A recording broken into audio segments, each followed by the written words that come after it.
할렐루야. 여러분, 설 연휴 여러분 이 기승길 잘 막히지 않고 잘 가셨나요?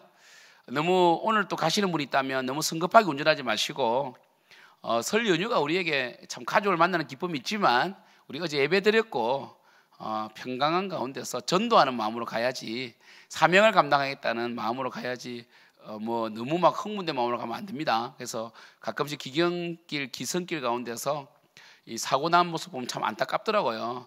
급하게 가다가 사고 나면 안타깝잖아요, 그죠? 오늘부터 월요일부터 목요일까지 4일이나 연휴인데 그 4일 망치잖아요, 그죠? 또 부모님 뵙기도 그렇고. 그래서 아무튼 그냥 편안하게 안전하게 잘 다녀오시고요. 오늘 말씀은 여호수아 18장 1절에서 28절입니다. 이스라엘 자손의 온 회중이 실로에 모여서 거기에 회막을 세웠으며 그 땅은 그들 앞에서 돌아와 정복되었더라. 그러나 이스라엘 자손 중에 그 기업의 분배를 받지 못한 자가 아직도 7집하라. 여호수아가 이스라엘 자손에게 이르되 너희가 너희 조상의 하나님 여호와께서 너희에게 주신 땅을 점령하러 가기를 어느 때까지 지체하겠느냐. 너희는 각 지파에 세 사람씩 선정하라. 내가 그들을 보내리니 그들은 일어나서 그 땅에 두루 다니며 그들의 기업에 따라 그 땅을 거려 가지고 내게로 돌아올 것이라. 그들이 그 땅을 7부문으로 나누되 유다는 남쪽 자기 지역에 있고 요셉의 족속은 북쪽에 있는 그들의 지역에 있으니 그 땅을 7부문으로 그려서 이곳 네개로 가져오라. 그러면 내가 여기서 너희를 위하여 우리 하나님 여호와 앞에서 제비를 뽑으리라. 레위 사람은 너희 중에 분깃이 없나니 여호와의 제사장 직분이 그들의 기업이 됨이요 각각 르우벤과 므낫세 반지파는 요단 저편 동쪽에서 이미 기업을 받았나니 이는 여호와의 종 모세가 그들에게 준 것이니라 하더라. 그 사람들이 일어나 떠나서 여호수아가 그 땅을 그리러 가는 사람들에게 명령하여 이르되 가서 그 땅을 두루 다니며 그것을 그려 가지고 내게로 돌아오라. 내가 여기 실로의 여호와 앞에서 너희를 위하여 제비를 뽑으리라 하니 그 사람들이 가서 그 땅을 두루 다니며 성읍들을 따라서 7부분으로 책을 그려서 실로 진영에 돌아와 여호수아에게 나오니 여호수아가 그들을 위하여 실로의 여호와 앞에서 제비를 뽑고 그가 거기서 이스라엘 자손의 분파대로 그 땅을 분배하였더라. 베냐민 자손 지파를 위하여 그들의 가족대로 제비를 뽑았으니 그 제비 뽑은 땅의 경계는 유다 자손과 요셉 자손의 중간이라.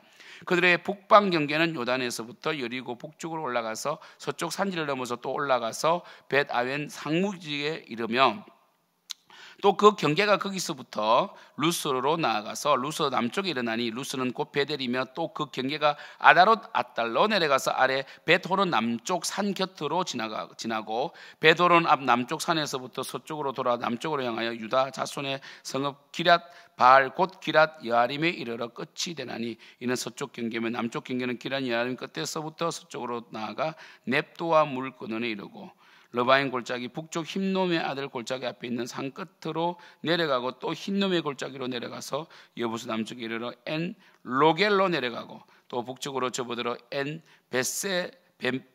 세메스로 나아가서 아두민 비탈 맞은편 글릴롯으로 나아가서 로벤 자손의 보안의 돌까지 내려가고 북으로 아라바 맞은편을 지나 아라바로 내려가고 또 북으로 벳 호골라 곁을 지나서 요단 남쪽 끝에 있는 여매의 북쪽 해만이 그 경계의 끝이 되나니 이는 남쪽 경계며 동쪽 경계는 요단이니 이는 베냐민 자손이 그들의 가족들을 받은 기업의 사방 경계였더라.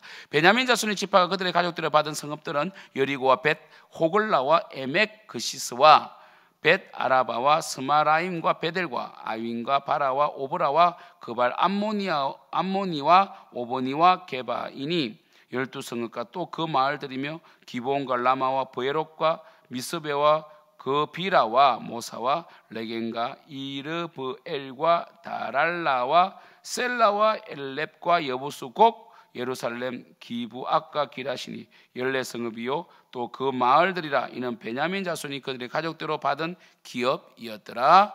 아멘. 우리 베냐민 지파에 대해서 보시는데 먼저 보실 것은 18장 1절 보면 이스라엘 자손의 온 회중이 실로에 모여 거기서 회막을 세웠다. 실로가 이 영적 중심이 되는 거죠.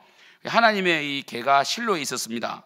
다윗이 이 솔로몬의 성전을 짓기 전까지 실로에 이 하나님의 계가 모셔져 있었고 그리고 그 땅은 그들 앞에서 돌아와 정복되었더라. 그러나 이스라엘 자손 중에 그 기업의 분배를 받지 못한 자가 아직도 7이라. 7지파라. 제비를 뽑아 나누었어요. 나누었는데 그들이 안 가고 있는 거죠. 지금 그들이 지금 이 길갈이 베이스 캠프잖아요. 그래서 유다 지파와 므낫세 에브라임 지파는 차지했는데 나머지 7지파는, 그래서 이게 시험이 많이 나옵니다. 성경 시험이 꼭 나옵니다. 7지파가 분배를 받지 못한 거예요. 그러니까 안 받은 게 아니고 그들이 적극적으로 지금 적극성을 띠고 정복하지 못하고 있는 거예요. 그래서 여호수아가 어떻게 합니까? 이스라엘 자손에게 이르되 너희가 너희 조상의 하나님 여호와께서 너희에게 주신 땅을 점령하러 가기를 어느 때까지 지하게. 보세요. 땅을 안 준 게 아니고 점령하지 않고 있는 거예요. 가보지도 않았다는 거예요. 그래서 여호수아가 지혜를 냅니다. 그래서 각 지파에 3사람씩 선정하라. 여러분, 그래서 이 모세는 12명의 정탐꾼 보냈고, 그리고 여호수아는 2명의 정탐꾼을 가나안에 여리고에 보냈고, 3사람씩 보내가지고 이 땅을 좀 걸어와라. 정탐을 하라는 거예요. 하도 안 가고 있으니까 지체하니까 가서 한번 걸어와 봐라. 너무 노력을 안 한다 이래가지고 보냈거든요. 그래서 참 이렇게 다시 이 땅 분배가 시작됩니다. 그만큼 이 도전과 정말 그만큼 이 하나님 나라를 얻는 게 쉽지가 않은 거예요. 여러분, 교회 속에서도 선봉장이 되어서 하나님의 그 복과 하나님과의 어떤 이 체험, 하나님에 대한 체험, 영적인 어떤 이 신령한 이 은혜를 받기 위해서 몸부림치는 사람이 있는가 하면, 어떤 사람은 그냥 그 교회가 흘러가는 대로 묻혀가는 사람도 있거든요. 그래서 우리가 그런 사람들을 위해서 리딩 지수도 하고 큐티도 하라 하고 성경 읽기도 하고 이렇게 하는 거예요, 우리가. 왜냐하면 가만히 두면 지체되거든요. 그래서 그들이 갑니다. 쭉 가가지고 땅을 걸어오고 다시 제비를 또 뽑았댔는데, 사실은 거의 그들이 이제 처음에 나눠준 땅을 차지하지 않으니까 다시 가가지고 제가 볼 때는 처음에 이 제비 뽑은 땅을 기초로 했을 거예요. 그래서 이렇게 다시 분배를 시작하는데, 이제 베냐민 자손입니다. 베냐민 자손은 참 중심지입니다. 왜냐하면 이 예루살렘 북쪽에 있기 때문에 가끔씩 앞으로 이 역사서에 보면 이 예루살렘이 베냐민 지역이다라고 말하기도 하고, 원래는 유다 지역이잖아요. 유다와 베냐민 딱 사이에 있어요. 여러분, 그 베냐민이 이제 먼저 이렇게 이제 진격해 들어갑니다. 베냐민 땅은 좋은 땅입니다. 말 그대로 베냐민 지역은 굉장히 뭡니까? 이 알짜배기 땅을 차지합니다. 베냐민 지파가. 놀랍게도 이 베냐민 지파는 좀 겸손해요. 이 베냐민 하면 떠오르는 것이 뭐냐면, 베냐민은 왼손잡이들이 많아가지고 이 왼손잡이가 이 다윗처럼 돌팔매질을 하면 정확하게 맞추는 이 돌팔매질이 능한 이 용사들이 많았던 지파가 베냐민 지파예요. 유다 지파가 아니고 돌팔매질을 잘했고, 이 베냐민 지파하면 여러분 기억나는 건 뭡니까? 바로 첫 왕 사울이 배출되죠. 이 베냐민 지파가 사실은 이 축복에 보면 라헬의 둘째 아들이 있죠, 그죠? 원래 베냐민을 낳을 때 라헬이 베논이 슬픔의 아들이라 했는데 야곱이 영적이니까 무슨 소리 하냐? 네가 죽는다고 우리 아들이 슬프냐? 일평생 슬픔과 절망에 살 수 없다 해가지고, 어머니는 라헬은 아들을 두고 가니까 슬프다, 아들을 보니까 슬프다 했지만 오른손의 아들 해가지고 베냐민으로 이름을 바꿔버리거든요. 이 베냐민은 보면 야곱이 어떻게 축복했냐면, 베냐민은 이렇게 축복했습니다. 물어뜯는 일이다. 아침에 빼앗은 것을 먹고 저녁에 나눈다. 그게 뭡니까? 이 강력하다는 거죠. 강력해서 아침에 뺏어서 저녁에 나누어 주는 지파로 축복을 했고요. 모세는 뭡니까? 여호와께 사랑을 입어 그 곁에 안전하게 거하며 어깨 사이에 거한다 해가지고 축복받은 지파가 베냐민 지파입니다. 우리 인구수를 한번 볼까요? 우리가 이 땅 구매할 때 인구수를 꼭 보는데, 지금 베냐민 지파는 이 1차 인구에서 35,400명에서 2차는 45,600명으로 10,000명이나 늘었던, 10,000명은 엄청납니다. 왜냐하면 유다 지파가 7만 명인데 베냐민 지파는 10,000명이 늘 정도로 부흥이 된 지파입니다. 부흥됐고 확장된 지파죠. 그래서 이 베냐민 지파는 겸손했다. 그러니까 이 사울이 왕이 된 이유가 뭡니까? 겸손했거든요.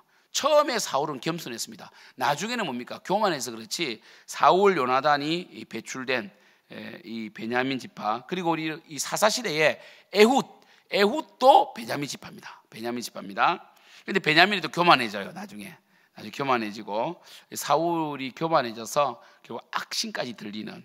그러나 그래도 베냐민 지파는요, 놀랍게도 이 유다 지파와 에브라임 므낫세 사이에 있는데, 딱 중간에 있는데 나중에 이 남북 분열될 때 유다 지파 편에 서요. 참 놀랍죠. 생각해 보세요. 우리가 베냐민 지파와 그리고 우리 그 에브라임 지파가 그리고 이 그 사촌지간 아닙니까? 그러면 누구 편을 들어야 되겠습니까? 에브라임 지파를 편을 들 것 같잖아요. 근데 베냐민 지파는 신기하게도 유다 지파의 하나가 됩니다. 놀랍죠? 유다 지파와 이 뭡니까? 이 베냐민 지파가 하나가 되어서 이 유다이즘 남유다를 형성하게 되고, 그리고 포로로 나중에 이제 아수르가 쳐들어갈 때 북이스라엘 멸망당할 때 베냐민 지파는 그래서 남아 있는 거죠.